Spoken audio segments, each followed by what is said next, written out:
राधे राधे दोस्तों, जय श्री कृष्णा। आज मेरा स्टडी ब्लॉग दोपहर को 1 बजे स्टार्ट हुआ है क्योंकि मैंने आप लोगों से बताया था कि मैं गांव आई हूँ। जब मैं सुबह गांव से आई फिर मैंने घर में तैयार व्यार वगैरह हुई, खाना वगैरह खाई, फिर लाइब्रेरी के लिए निकल गई। तो मैं 1 बजे आज लाइब्रेरी के लिए गई दोस्तों।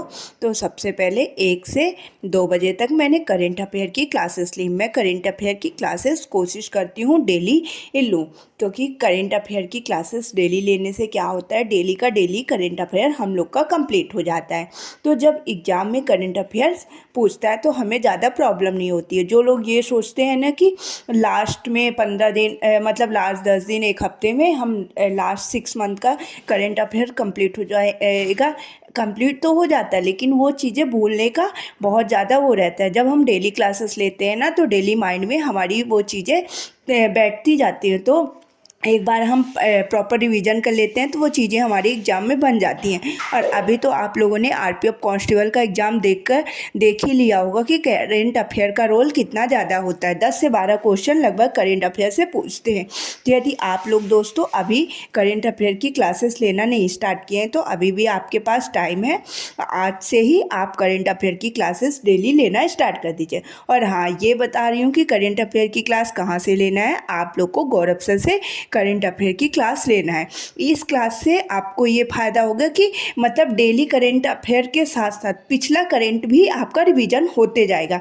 उसमें आपको पिछला करंट डेली रिवीजन करने की ज़रूरत नहीं होगी, क्योंकि सर क्या करते हैं कि जैसे डेली का 10 क्वेश्चन करेंट अफेयर के तो कराते हैं और बीच में लल्लन टॉप लगाते हैं। लल्लन टॉप में क्या रहता है, पिछले 1 हफ्ते का करेंट डेली रिवीजन कराते जाते हैं दोस्तों। तो उसमें हम लोग को रिवीजन करने में बहुत ज़्यादा आसानी होती है। तो आप लोग आज से करेंट अफेयर की क्लासेस लेना स्टार्ट कर दीजिए, मेरी बात मानिए। तो मैंने तो डेली करेंट अफेयर की क्लासेस लेती हूँ, इसीलिए मेरे करेंट के क्वेश्चन गलत नहीं होते हैं। 1-2 क्वेश्चन नहीं बोल सकती हूँ कि अब मेरे एक भी क्वेश्चन नहीं गलत होते हैं, लेकिन ज़्यादातर मैं करेंट अफेयर की क्वेश्चन सही करती हूँ दोस्तों। अच्छा, तो चलिए अब मैं कुछ करंट के आज के आपके से क्वेश्चन इंपॉर्टेंट पूछती हूँ। आप लोग कमेंट बॉक्स में आंसर बताइएगा। तो भारत का खुशहाली इंडेक्स में कौन सा स्थान है और खुशहाली इंडेक्स में पहला स्थान किसका है? विश्व खुशहाली दिवस कब मनाया जाता है? आप ये तीनों क्वेश्चन के आंसर दोस्तों कमेंट बॉक्स में बताइएगा। आप लोग कमेंट बॉक्स में जब आंसर बताते हैं ना तो इससे क्या होता है कि आपका रिवीजन हो जाता है। और जब मेरे क्वेश्चन सुनेंगे तो अगर आप लोगों से नहीं बनते हैं वो क्वेश्चन तो आप उनको सर्च करने की कोशिश करते हैं। इसीलिए दोस्तों वीडियो को ध्यान से देखा करिए और सारे क्वेश्चनों को ध्यान से सुना करिए। और आप लोग की पढ़ाई कैसी चल रही है? एनटीपीसी की पढ़ाई बहुत अच्छी चल रही होगी ना, क्योंकि अभी हमें बहुत अच्छे से पढ़ाई करना है। अब लगभग सिर्फ 40 डेज हम लोगों के बचे हैं। अप्रैल फर्स्ट वीक में हम लोग का एग्ज़ाम की डेट आ सकती है कि कब से एग्ज़ाम होगा। इसीलिए हमें अपनी पढ़ाई में अब दुगनी तेज़ी से लग जाना है। और साथ ही साथ मैं क्या करती हूँ कि मंडे से सैटरडे तक पढ़ती हूँ और संडे को पहले तो सुबह टाइम सारा रिवीजन करती हूँ, उसके बाद शाम टाइम टेस्ट देती हूँ। उससे टेस्ट से ये होता है कि हमारी कितनी चीज़ें हम जो पढ़ रहे हैं, कितनी चीज़ें हमसे बन रही हैं, कौन सी चीज़ें नहीं बन रही हैं।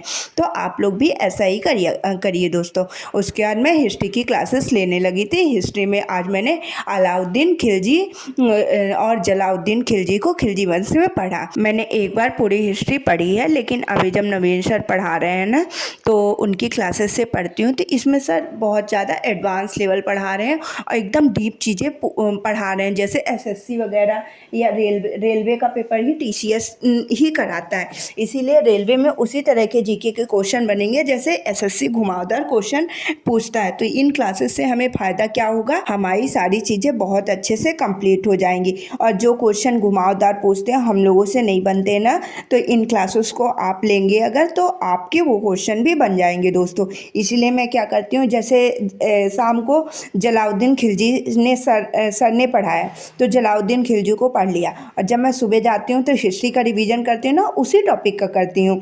तो मेरा मतलब पिछली नोट से जो बेसिक वाला रहता है वो कंप्लीट हो जाता है, और जो मैं अभी नोट्स बना रही हूँ, मैं प्रॉपर हर सब्जेक्ट की नोट्स मैंने बनाया है दोस्तों। तो इससे क्या होता है, एडवांस लेवल मेरा कंप्लीट हो जाता है, मुझे रिवीजन करने में भी सहूलियत होती है। और क्योंकि मैंने एक बार पढ़ लिया है, ये मैं दोबारा पढ़नी हूँ तो आसानी से चीज़ें याद हो जाती हैं दोस्तों। आप लोगों ने भी अगर एक बार हिस्ट्री कहीं से पढ़ा है तो दोबारा भी नवीन सर से आप लोग हिस्ट्री की क्लासेस को कंप्लीट कर लीजिए दोस्तों। आपकी हिस्ट्री में 100% बोल रही हूँ, इतना अच्छा मतलब इतने अच्छे लेवल की हो जाएगी कि कहीं से भी आपसे क्वेश्चन पूछेगा ना तो आप डायरेक्ट क्लिक कर पाएंगे और सारे क्वेश्चन हिस्ट्री के बना ले जाएंगे।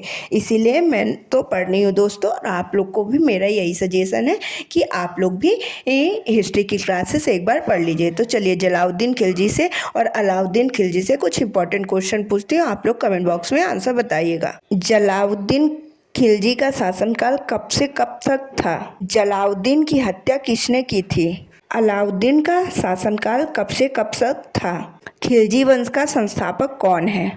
उसके बाद मैंने प्रैक्टिस सेट लेना स्टार्ट कर दिया था। आप लोग को तो पता है कि मैं प्रैक्टिस सेट भी डेली ही सॉल्व करती हूँ, और मैं आप लोग को भी यही सजेशन देती हूँ कि आप लोग भी प्रैक्टिस सेट डेली क्लासेस ले लिया करिए। और हाँ, क्लासेस लेने के साथ साथ उसका रिवीजन करना भी बहुत ज़रूरी है। जैसे 11 क्लासेस कंप्लीट हो गई हैं, तो 11 क्लासेस कंप्लीट हो गई, कल सैटरडे है और परसों संडे है। इन 2 दिनों में हमें पिछली पूरी 11 क्लासेस का रिवीजन कर लेना है, और मंडे से 12वीं क्लासेस लेना स्टार्ट कर देना है दोस्तों। मैं तो ऐसा ही करती हूँ, कल मतलब 12 क्लासेस हो जाएंगी। अब मैं संडे को सारी 12 क्लासेस का पिछली पूरा रिवीजन कर लूँगी और नेक्स्ट डे से नई क्लासेस स्टार्ट कर दूँगी। इसमें क्या होगा कि जैसे हम लोग डेली का डेली रिवीजन करते जाएंगे, और जैसे संडे को भी रिवीजन करेंगे तो बहुत जल्दी ही हमारा सारे रिवीजन हो जाएगा और ज़्यादा बर्डन भी नहीं होगा दोस्तों। तो यही सजेशन मैं आप लोग को भी दे रही हूँ। उसके बाद मैं स्टैटिक जीके पढ़ने लगी थी। आज मैंने सुबह वाला टाइम तो मेरा पूरा मतलब गांव से आई तो उसी में वेस्ट हो गया था, तो शाम को मैं सोची कि याद करने वाली चीज़ें कर लेती हूँ, क्योंकि फिर छूट जाएगा ना। तो आज मैंने मैथ्स वगैरह तो नहीं पढ़ी है, फिर शाम को सारी याद करने वाली चीज़ें पढ़ने लगी थी। तो चलिए अब कुछ इंपॉर्टेंट क्वेश्चन मैं आप लोगों से स्टैटिक जीके से पूछती हूँ, आप लोग कमेंट बॉक्स में आंसर बताइएगा। और कल मैं आप लोगों को बताऊंगी कि मेरी स्टैटिक जीके के कौन कौन से चैप्टर कंप्लीट हो गए हैं और कौन कौन से बचे हैं चैप्टर अभी। आप लोग को भी अगर मेरे साथ पढ़ाई करनी है तो मैं बताऊंगी कि मेरे कितने चैप्टर कंप्लीट हो गए, तो उन चैप्टरों को आप लोग भी कंप्लीट कर लीजिए और नेक्स्ट चैप्टर से मेरे साथ आप लोग भी जुड़ जाइए दोस्तों। तो अब चलिए मैं आप लोगों से स्टैटिक जीके को कुछ इंपॉर्टेंट क्वेश्चन पूछती हूँ, आप लोग कमेंट बॉक्स में आंसर बताइएगा। ड्रिबलिंग और पासिंग शब्द किस खेल से संबंधित है? वॉलीबॉल कोर्ट की लंबाई कितनी होती है? फुटबॉल की अवधि क्या है? ऑस्ट्रेलिया का राष्ट्रीय खेल क्या है? टेबल टेनिस कहाँ का राष्ट्रीय खेल है? बिग फिश का संबंध किससे है?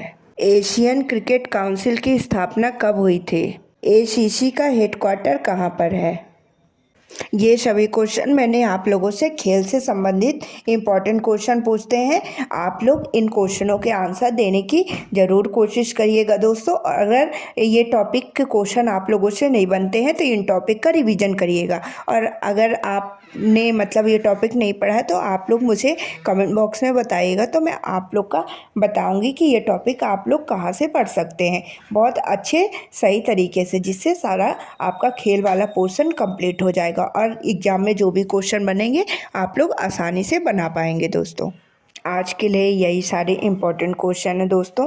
अब आप लोग मेरी बात को ध्यान से सुनेगा। अब हम लोग के पास जितना भी टाइम है ना, उसे पढ़ाई में इतने अच्छे से देना है कि हमें 2025 वाला साल हमारा नौकरी वाला साल हो दोस्तों। हमें अपना टाइम बिल्कुल भी वेस्ट नहीं करना है इधर उधर जाने में।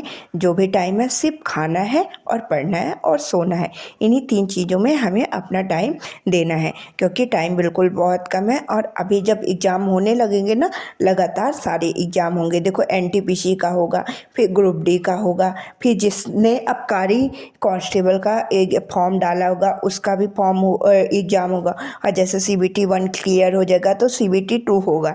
सारे एग्ज़ाम लगातार होंगे दोस्तों। लिए हमें अपनी मेहनत भी लगातार करनी है और अच्छे परफॉर्मेंस के साथ हमें एक सरकारी नौकरी लेना है दोस्तों। तो आज के लिए मेरी वीडियो में इतना ही। मैंने सोचा आप लोगों से थोड़ी बातें कर लूँ। तो चलिए अब मैं घर जा रही हूँ क्योंकि 9 बज गए थे। आज मैंने 8 घंटे ही पढ़ाई की, 1 बजे से 9 बजे तक, क्योंकि सुबह वाले टाइम में तो आप लोग को पता है कि मैं गाँव गई थी दोस्तों। अभी मैं घर आ गई थी, मैंने लड्डू गोपाल को सुलाया और मैं भी सोने के लिए चली गई। राधे राधे दोस्तों, गुड नाइट, बाय बाय।